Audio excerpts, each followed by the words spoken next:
you start to question your value. You start to question your self-worth. Like, the more money you got, the more successful you are, and most people really do buy into that. But really, I just needed a break. What I love is helping people. I'm Julie Bauke, and welcome to The Evolved Career, a podcast where we help you determine what truly does matter most to you and how it can have a profound impact on your life. I'm excited to be joined by Paul Daugherty, sports columnist and sports writer for the Cincinnati Enquirer, as well as for Gannett. He's a syndicated writer whose work appears in USA Today and in various other Gannett publications. He's also the author of An Uncomplicated Life, a father's memoir of his exceptional daughter. We're here today to talk about all that and maybe some other stuff. Welcome, Paul. Thank you. I'm glad to be here. Well, we are thrilled to have you. You are the 2018 Ohio Sports Writer of the Year. I feel honored to be in your presence. Okay. Just kidding. So, longtime reader of your work. And what occurred to me as I was getting ready for this is we all have access to the same 26 letters in our alphabet. It's how we assemble them into words and then assemble those words that drives our influence and our impact. And you are a beautiful assembler of letters. Thank you. And that is something that I think there's a lot of people who read your stuff who think, yeah, what he said. But left to their own devices, they could never come up with it in a way that you did. When I was 10, I wrote a story about four sisters who competed in a beauty pageant. It was filled with intrigue, drama, jealousy, mean girls. I'm sure you've never written anything as compelling as that. What do you remember to be the first thing you ever wrote? Boy, I remember in about fifth grade, the teacher asked us to write about our favorite meal.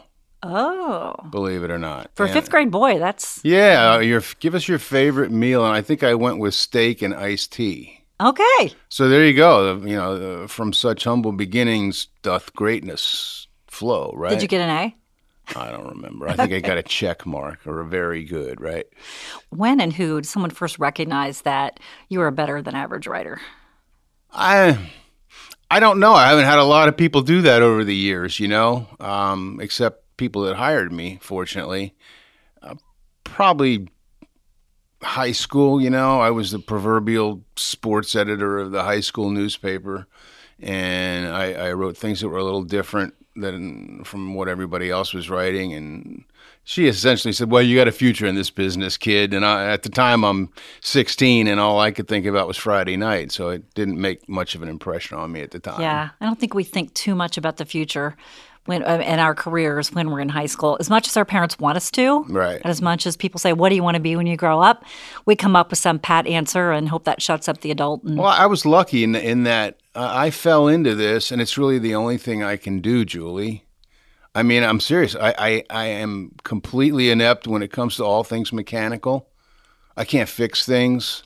I can't build anything. The only thing I can do is what I do, and I'm really glad that people think that I do it well enough that I can still make a living out of it. Yeah, I think that's a great point. If we want our kids to grow up to be able to do something well and hope that it's something that they can support themselves with.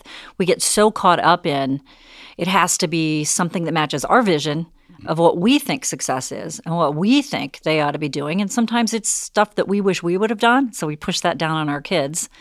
And there's all kinds of ways to be successful in this world. And we, I think as parents, sometimes really do our kids a disservice by kind of pushing them in a certain direction. And, they generally don't respond well to that. One of the things, I read your book over the last several days, An Uncomplicated Life, father's memoir of his exceptional daughter, about your daughter Jillian and your family. And it was an interesting, you were talking about your time, your life as a sports writer. And one of your lines really struck me because when I read sports columns or sports writers, I often wonder about this. You said you have to have the stomach to face the people you criticize. Mm-hmm. Did you have to develop that, or was that something you did well in high school? Well, I mean, in high school, I wasn't facing anybody that was really all that mad at me.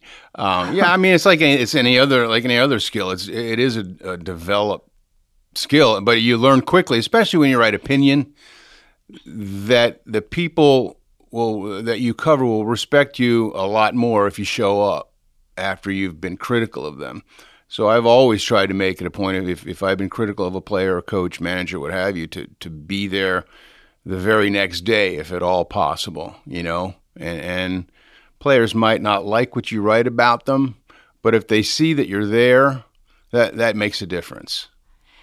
Any moments come to mind where it was more than just slightly awkward? Oh, lots of moments, sure. Yeah. This is going way back. The Reds with the Nasty Boys back in 1990. One of the relief pitchers, who was a nasty boy, Randy Myers, had all kinds of strange Army surplus stuff in his locker. And it's an open locker. It's not like there's a door that he opens. It's just there. And he had like a little G.I. Joe battery man that crawled across the clubhouse floor. He had grenades with the pins out and just weird stuff. And I wrote about that one day, and the stuff that was in his locker. And he came after me the next day. My locker, my personal stuff. I'm like, okay, man, I'm sorry that you're mad. It wasn't a critical column. And in fact, it's wide open for anybody to see, and anybody could have written about it. I just happened to be the one. I mean, that's just one instance. Yeah, and there are others where there's a misunderstanding with the athlete. I had one with Eric Davis way back, and we got that one ironed out pretty quickly. And Eric Davis and I have been pretty good friends. I shouldn't say that. We're pretty good acquaintances ever since. So sure, it's uncomfortable. Nobody likes to be criticized. And for me to say stuff like, well, it's not personal. Well, it is personal. Exactly. I don't mean it personally, right. But of course it's personal. I say to Dave Shula way back, I don't mean to criticize you. It's not personal. It's business. And he says, tell that to my sons. I had young kids at the time, and they were in public school. And every time I'd write something bad about their dad, they'd hear about it on the playground.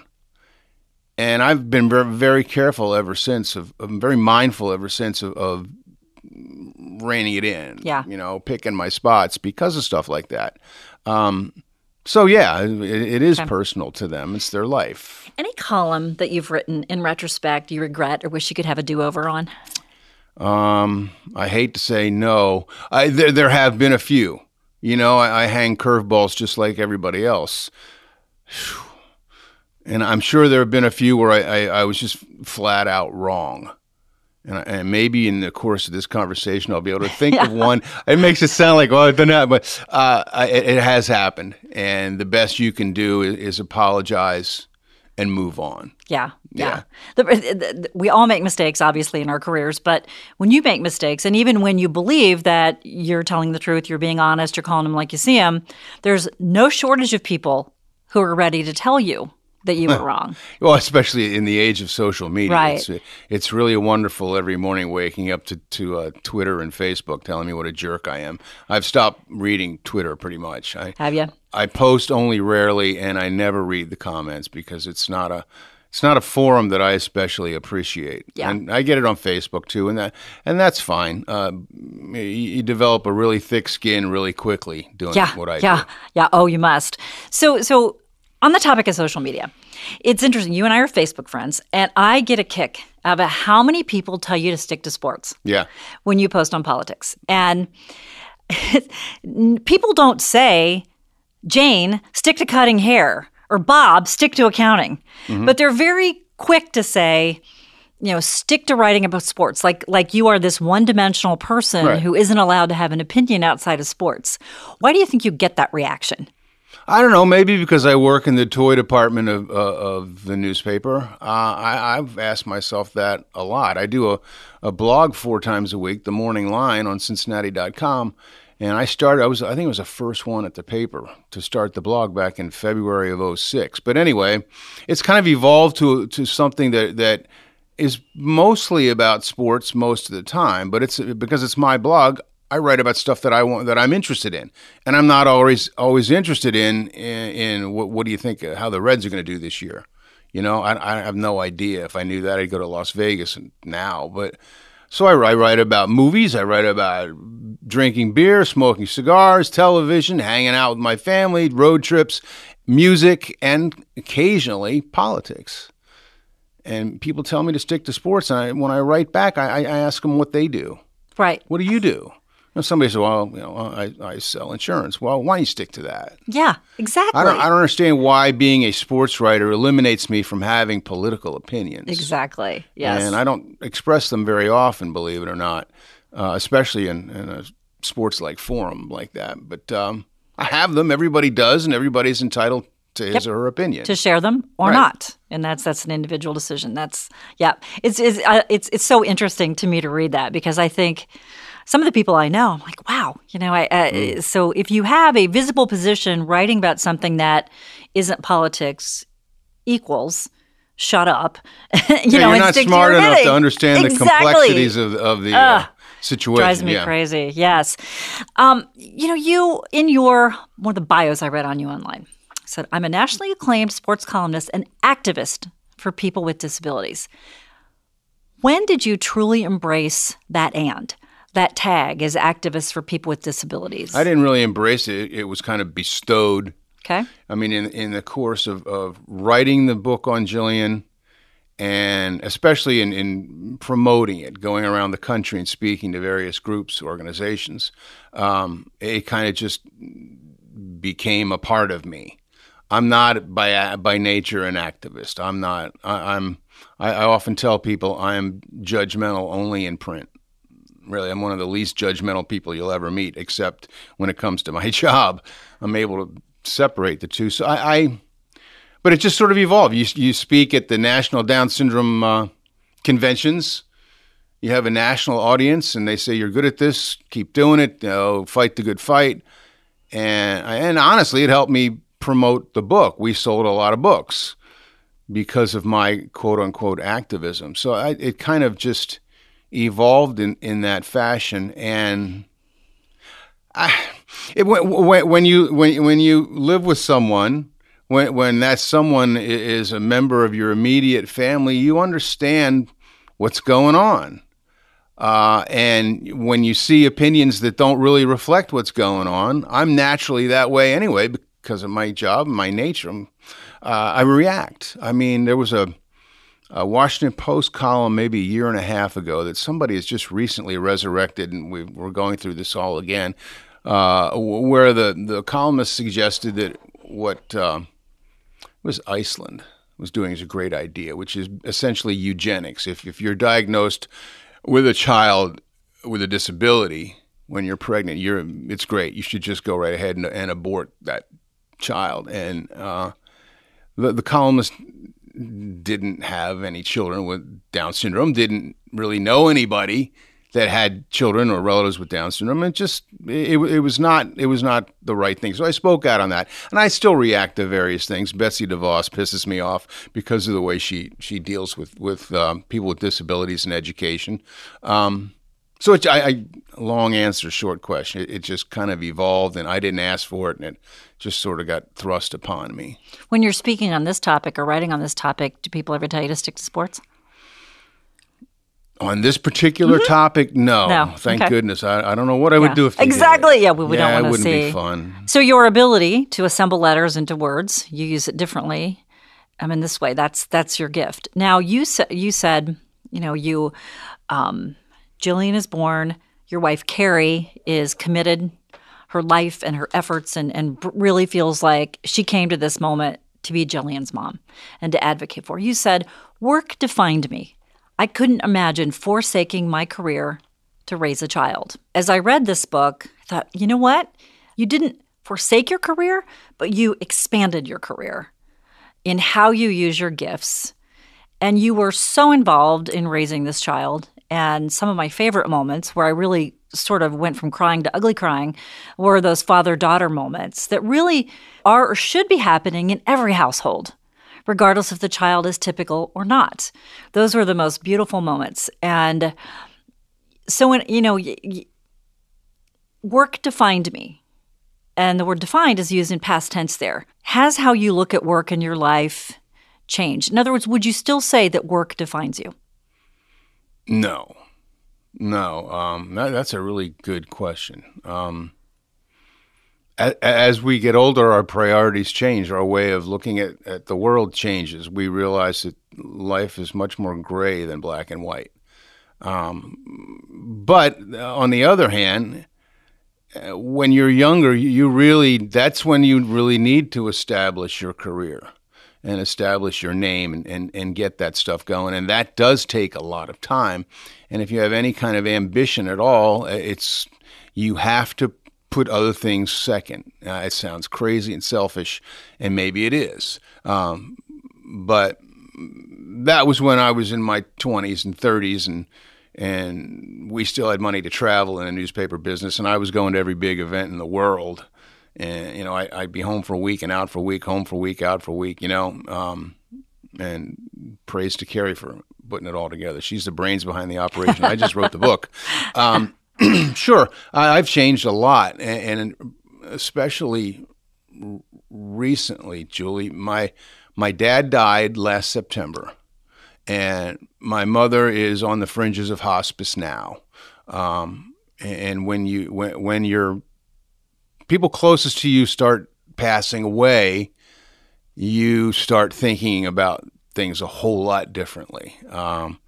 What time have I got left? What's the best way to use it? I'm not guaranteed anything except today. All the cliches, and they're all true. And I've done a lot of thinking about, the old cliche is nobody sat on their deathbed saying, man, I wish I'd spent another day at the office. But that stuff really adjusts your thinking. And as did Jillian's birth. Obviously, being a child with a disability, she required a little bit more attention than a typical quote-unquote child. But from that attention, you get so much out of it. There's a chapter in the book about her learning to ride the bike. Mm-hmm. It took Jillian a couple months to learn how to ride a two-wheel bicycle, where you and I took an afternoon, right? But because of the time and effort that we put in so she could ride a two-wheel bike, when she finally did it, it was like the greatest thing in the world, because we had worked so hard to get through this. And there she went, right down the lane. And so in that respect, the work is harder with kids with disabilities, but the reward seems to be greater. Yeah. One of the, I had my highlighter out, highlighting like phrases that I loved and that I wanted to remember and revisit. And one of them actually comes from your experience teaching her to ride the bike, where we all remember teaching our kids and we have one hand on the back of their bike and we're steadying them. And she said, "Dad, do you have me?" And you said or thought, "I will always have you." Mm-hmm. I said that to her. Yeah. Yeah. And that is for every parent. She took it as, okay, I'm good. But for every parent, that resonates. I think sometimes when our kids are little, we're thinking, how many years till they're 18? How many years till they're 22? But it never ends. And, that's okay. Well, it's a great lesson in the book that I write about a lot, and I always think about now, and I put into practice. Slow down. Yeah. We had no choice with Jillian but to slow down. Yes. And when you slow down, you see things that you missed before. You savor the little victories. Yeah. That you just assume with your typical children. Yeah. Jillian tied her shoes for the first time, Jillian spelled a 2 or 3 syllable word for the first time. All this stuff, if you have typical children, that's great. What's next? Exactly, right. With Jillian and kids like her, you have to savor it. You work so hard to get there. One, you might as well savor it. But two, everything slows down. And it's not just on to the next. It's, hey, this is really great. Let's just simmer down for 30 seconds and enjoy this moment. Let's be in this moment right now. And that was a great lesson that she taught us. Yeah. I will quote you here: "Time to linger, time to savor, to remember why we came, to remember the little wins. If we are too busy to tend to those, we lose the foundation for our larger successes." Now, 25-year-old Paul Daugherty wouldn't have said that. No. 25-year-old Paul Daugherty would say, "I have a plane to catch." Yeah. Yeah. Yeah. And that's the beauty of evolving as humans and in our career. And another one of my favorite lines: "We're joined by situation and geography and happenstance. What we do with the connections that occur define who we become." And your story about meeting Ryan's parents, who are obviously lovely, lights in the world, meeting Ryan, meeting them, having them live so close by. You were joined by situation, geography, and to some extent happenstance. And what you did with those connections, those obviously became some of your good friends because you had so much in common. You had a shared language, shared experience. And then Ryan, oh my gosh. I mean, I remember just from reading your columns before you even wrote the book, the estimable, is that The estimable Ryan Mavropoulos. Yes. I always think of that phrase. And should we, would we all be called estimable? I love that. I mean, to be called that is, to me, such a high compliment, especially for a dad and his daughter who, we're naturally suspicious of those boys who come sniffing around, aren't we? Yeah. So your mom, you talk about this in the book, your mom died by suicide when you were 6. 8. 8, okay. How, and your dad remarried to a wonderful woman who you just referenced as is on the edge of hospice care. When you think back on that, what lessons did you bring forward from that and how you've parented your kids? I don't know how many lessons you can draw from losing a parent that way, Julie. I don't. I was young, really young, and I didn't really understand what was going on. All I really knew was that one day my mother was there and the next day she was not. And I try to explain the concept of suicide to an 8-year-old, Good luck with that. I don't know what lasting I've taken from that. And it probably isn't great, don't trust life. Don't don't embrace it. It's cruel. It's this. I haven't done a lot of that. So that's a great question, and I wish I could give you a better answer. But I don't think I got anything beneficial from my mom killing herself when I was 8 years old. Yeah, I don't know who would. Right. But just and maybe it is. Maybe it did. Maybe that ability and need to linger and savor. And the notion that people leave, that nothing's permanent, Yeah. People leave, things change. Don't grasp too tightly to anything. Although again, I'm really not that way either. So, well, Jillian certainly has taught you. Jillian didn't give you a choice to be that way or not. Her presence forced you to cling and hold and be there and hang out to the back of her bike. Metaphorically, right? And, literally and figuratively. Yeah. So you write in this book of your journey to have her treated as much as a typical kid as possible, and that really infuses her whole education experience from preschool, kindergarten through college. And what a struggle! But when you read it, especially if you don't have kids that are that have Down syndrome or another issue, I read it and I'm like, well, duh. Why wouldn't we set our education system up? But you fought against, or you hit your head against, the almighty dollar and budgets and all the stuff that keeps us from getting everything we want for our kids, even though the law says you're supposed to have it. That I really felt that all the way through. That. What a shame. And your quote, this issue isn't only about kids with disabilities. It's about how perceptions limit or expand potential. How many of our citizens have been denied the chance to shine? How much light did the rest of us miss because of it? That is well beyond just kids with disabilities. I mean, we could mention several groups of marginalized citizens and groups. But man, what an amount of energy, time, and resources to fight for your child. And that just must have been I felt your frustration. I felt your anger. And just Carrie was just, she had her hand on the back of your bike the whole time too, as you went through this together. Yeah. One of my favorite expressions, one that when I sign books I write inside the book, is see, don't look. Yeah. There's such a monumental difference between the two.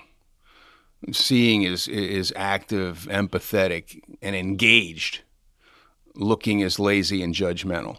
Right. And the whole deal with Jillian was to get people to see her and not look at her. We don't define our typical children by what they look like or what they speak like. We don't really define them at all. We allow them to define themselves. The whole thing with raising Jillian was centered on the notion that we want people to see her, not look at her, and we want her to be able to define herself, same as any other kid. And that was it. It's pretty simple, but pretty hard to do. When you're going through something like this and you're pushing for what you want for your kid, you do find out who your friends and advocates are pretty quickly. Who roots for us and who doesn't? Yeah. Who your real friends are. Who are the people who... Yeah, I will be honest with you. We never lost a friendship because of how that person or persons viewed Jillian. Good. I'm glad to hear that. The ironic thing is we lost a few friendships within the Down syndrome community because they were parents who didn't, for lack of a better word, push their kids the way we pushed Jillian. They had a different idea, a different vision of what they wanted for their child, and it didn't match up with ours. And so Jillian and those friends drifted apart, and as a result, the parents drifted apart. But no, we never. There was never any bullying of Jillian at school. We never had any issues with that. She was able to transcend all the nonsense and, as much as possible, become a part of the main. I mean, I tell the story of her being on the junior varsity dance team in high school, and how originally when she proposed it, not Carrie and I, the coach was, oh yeah, we can use somebody to cue our music. And we said, no, that's not the idea. She's not there to cue the music. She's going to be on the dance team if she's good enough. She's not, that's fine, but she's going to get the opportunity. So I think, people like to tell me and Carrie how great we did with raising her. Maybe we did. I think Jillian carried the baton. We could not have done and asked for, demanded the stuff that we did had she not been able to fulfill our expectations.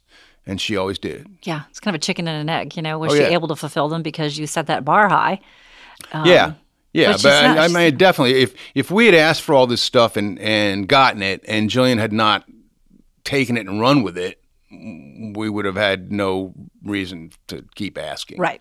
Exactly. You let her kind of set the pace. Yeah. And I mean, I laughed as often as I cried in your book because she's so damn funny. She is funny, mostly unintentionally. Yeah. Well, those are the best. I mean, those are the best people. Like I said, everybody ought to read this book.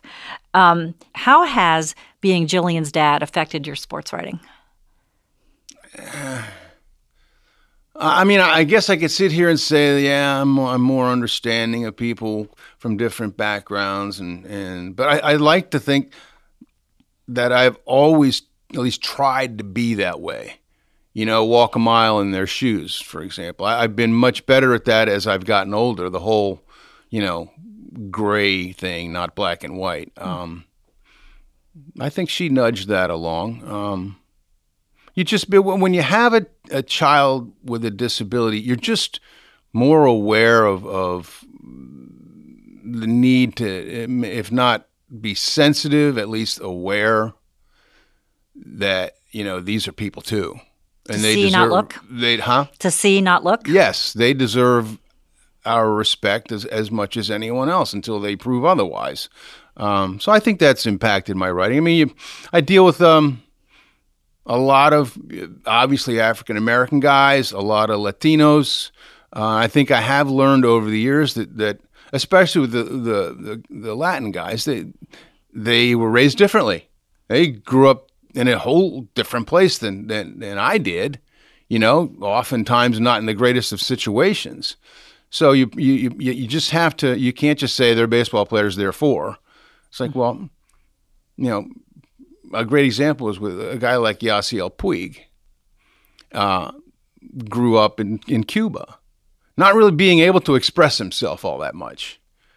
And now that he's not there anymore, he loves to express himself. Yeah, he does. And that's great. I mean, people say, what a showboat and what this, what that. Well, maybe if you grew up under Fidel Castro and had to look over your shoulder every time you rounded a corner, maybe you'd go crazy too. Yeah. When you got to a place where being able to be yourself was okay. Yeah. So that's just one example. Good. No, But- actually that's a great example. Yeah. Yeah. I don't want to not mention Kelly, your son. I mean, what strikes me is what a wonderful father and husband he will likely be. Well, I hope so. I mean, just having grown up with Jillian, even though he's, based on your accounts, much more quiet, just sort of his quiet knowing of stuff, you know. I'd agree I think with that. that's all. I think it's so hard when they're teenagers, especially when they're being difficult teenagers. And your stories about your trips to the mountains of North Carolina. Yeah, we're going next week. Okay, like entire weekends with 30 words. And the fact that you hung in there and kept going, I think that's so hard to keep doing things that you're not sure if they're paying attention or listening. Unfortunately, it's only when they're older that you start to see the results of that. And it's you get one chance. You know, so I love to see that you're still doing that. Now, he had a girlfriend in the book? Is he Same one? Same one. Okay. Yeah. Okay. Yeah, mom wants to know when they're getting married. She wants to be a grandmother. She's Oh yeah. Kids love it when you ask them that. Yeah, he really likes that kind of pressure put on him. Yeah. How would you answer the following question? I'm at my best when? When I'm passionate and focused on something. And that can be sports or anything. Anything. What was a low point in your career? Oh man, I've never had anybody ask me that. Low point. I haven't really had any. Isn't that Maybe great? it's coming. Yeah, thanks. We don't I don't wanna- have much time to go, so hopefully. Hang in there. Yeah. Low point of my. Well, I've had a couple of book projects fall through. One in particular in which I'd invested quite a bit of time, and it was a great project, and I had a great agent who was going to sell it for me, and I had already written the proposal, and it was the best proposal I'd ever written, and for various reasons, it didn't come to fruition. I haven't had any disappointments really in my newspaper life. Book writing life, I've had a few, and that was the biggest. Yeah, my favorite columns recently was the one about the young lady golfer with Down syndrome. Mm-hmm. Playing with, who'd she play with? She played with Woodland, Gary Woodland, Yeah. U.S. Open Yeah. champion. Yeah, that was, to me, I read that, I'm like, man, that's bringing together all the stuff you care about into one place. Yeah, and she was great. She Yeah. beat me. Don't tell anybody. Oh, yeah, okay. I'm glad to hear that. So I end every interview with 2 questions, one shallow and one deep. Are you ready to play one shallow and one deep? Sure. All right.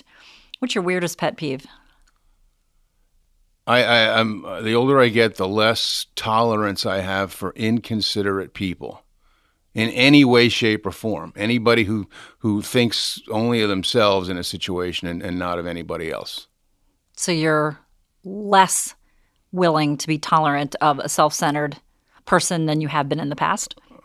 It gets worse every year. Okay. The closer I edge toward get off of my lawn I was guy. going to say that. Yeah. I'm I getting know. there too. I'm good at it. I tell people, I said, when you hit your 50s, I'm telling you, there's such freedom and liberation, Yeah. but you definitely get crankier.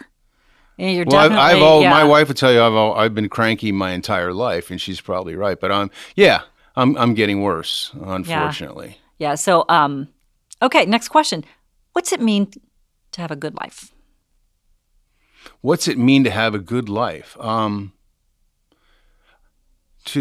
be the best you can be for yourself and for others. That's Good? great. I think if we all focused on that, the world would be a better place. Thank you so much for your time. Thank you. Highly recommend your book, An Uncomplicated Life, a father's memoir of his exceptional daughter, available on Amazon, which is where I got it. I You're love on it when Amazon. bring They it may right- have a few copies of like Joseph Beth still hanging around. I don't know. Those are all signed. I signed 1 million books there. So Thank you. It was a pleasure. It's a pleasure to read your columns, but I have to say it was even more of a pleasure to read about your lovely daughter. thank you So very thank you much. for your time Julie. today. Appreciate it. If you enjoyed meeting the evolved careerist on today's episode, well, we've got a lot more lined up for you. Subscribe, tell your friends, rate us, and write a review. And of course, follow us on social media. But if you're interested in learning more about how you can evolve your career, you can contact us through theevolvedcareer.com or thebaukegroup.com, and that's Bauke. Do you know somebody who'd be a great guest, who has a great career story to tell? Or do you think you qualify? Then email me. My email address is in the podcast description. Until next time, here's to your career happiness.